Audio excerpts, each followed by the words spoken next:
That passcode is the devil. It can be God sometimes, or it can be the devil. I'm here because I got too carried away, and sometimes when you do that, you end up places like this. Aaron Johnson is due to spend the next several years at this high-security prison because he stole hundreds of iPhones, and from them, hundreds of thousands of dollars. He exploited a vulnerability in Apple's software, the same vulnerability I've been investigating for the last year. He grabbed the phone and then disappeared. Along with others, Johnson, seen here in red, would target people in and around bars in Minneapolis to get their phones and their passcodes. I just watch them put it in. How many numbers? 6. Rarely I get 4 digits. In cities across the country, thieves are using the iPhone passcode to get into stolen phones and loot their victims' bank accounts and money apps, and lock them out of their Apple accounts, sometimes for good. Following our investigation into these widespread crimes, Apple created new security software. But you'll have to turn on the stolen device protection setting.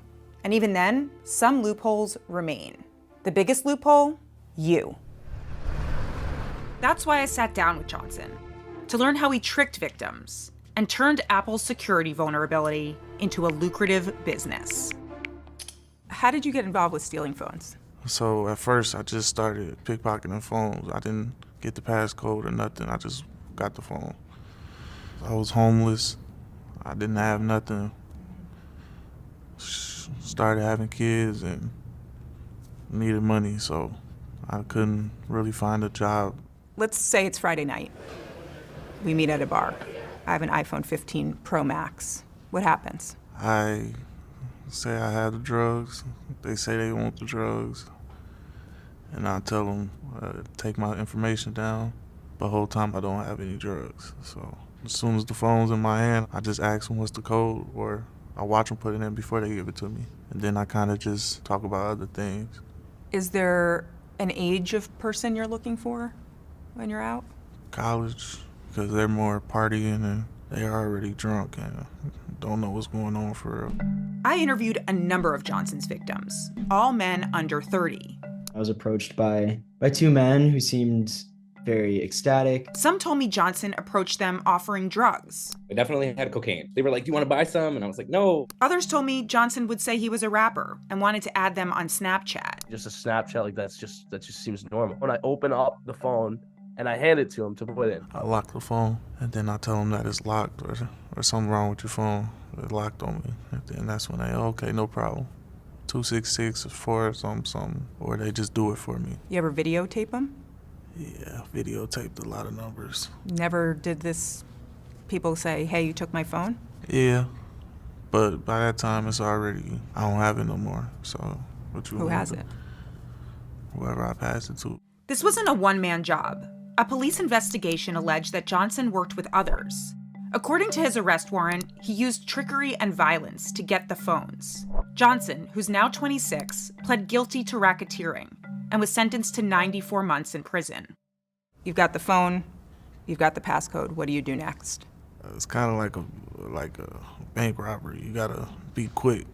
You gotta go to the settings and go to the iCloud, click reset password, and put the 6-digit code in and make my own password. And then I turn on Find My iPhone. And then that completely locks them out the phone. This was the bit that was so crazy to me when I first started reporting on this crime. With just the passcode to an iPhone, a thief can change someone's Apple ID password and do a host of other things to your account and phone. How fast were you changing Apple ID passwords? Faster than you could say supercalifragilisticexpialidocious. 5-10 seconds. Like, it got to that fast where I can do it just right there. So why are you doing this so fast? So that I can take control and they don't have access to it anymore. You gotta beat the mice to the cheese. With the passcode, Johnson removed the owner's face from Face ID and enrolled his own, making it easier to gain access to saved passwords to bank apps. This is my phone, right? You've gotten to my settings. Where are you going from here? So then I go add my face on there, on the Face ID verification. Now when you got your face on there, you got the key to everything. So where are you opening? Things that people thought were safe. Like? Savings, check-ins, cryptocurrency apps, Venmo. Venmo, PayPal, yeah. You don't need Face for none of that. That's kind of little money. I'm trying to take as much as I can. If Johnson couldn't unlock the apps with his face, he'd look elsewhere on the phone. I just go through their notes, and the password to everything is in there. The social security number, everything. While victims were sleeping, Johnson would be draining money from their bank accounts. Before 5 a.m., I would have everything transferred out of the bank. But then if some people have like credit line or something, that's when I would go shopping with it. Go get, nice stuff. Go to Nordstrom. By using Apple Pay. Yeah, just by beeping. Have my face on there, so all I gotta do is put my face on it and beep. And I can swipe for thousands of dollars. Clothes, shoes, all type of stuff. Kids stuff. There was one more trick to this scheme. After stealing the money, Johnson would erase the iPhone, yes, using the passcode and password, and sell it. Was there an average selling price of an iPhone that you would sell? If it's a iPhone 14 Pro Max with 1 terabyte, I'd probably get like $900. Johnson said he'd typically look for those iPhone Pros with their telltale 3 cameras. For a 128 gigabyte or 256 gigabyte iPhone Pro or Pro Max, he'd get about $650. For a regular non-Pro iPhone, he'd get $300 to $400. Probably get like 5 to 10 phones a night.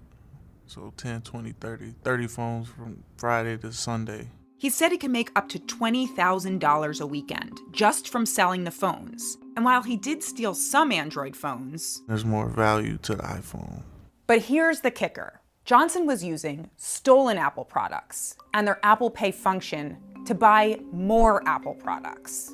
It was an extensive scheme of profiting off of Apple's vulnerabilities and products. I go to Target, probably get like 3-4 iPad Pros. Yeah, brand new in the pack, like $1,200, $1,300 each. Then I'll sell it with the iPhones. You were using the Apple products to get cash. Yeah, exactly what I was doing. Do you think Apple should be doing more? Yes, I think Apple should do more to protect people. But first, they gotta hire me. I'm just playing. Well, Apple has done more, but now you need to do more too.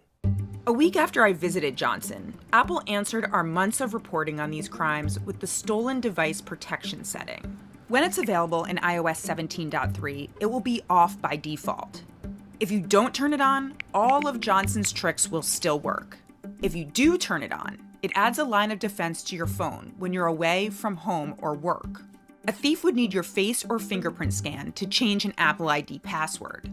Then they'd need to wait an hour, and then again they would need your biometrics. Same goes for adding a new Face ID and disabling Find My iPhone. To access saved passwords, a thief would need your biometrics. Still, some apps like Venmo are vulnerable, and using Apple Pay to buy things would still work. Also, don't store your passwords in the Notes app. Everything that you can ever imagine is in the notes or within the photos. Plus, you should just create a stronger passcode, one that uses letters and numbers. And, of course, Don't give your passcode out. Watch your surroundings.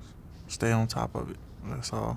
according to the warrant, Johnson's group was thought to have stolen $300,000. Johnson says that the grand total was probably somewhere between $1 and $2 million. Do you ever wish you didn't know this trick? I wish I would have not been so greedy and just got what I got and changed my life. I truly am sorry for all the people that I stole from and probably ruined your life. But I just felt like my life was ruined and I had nowhere else to go.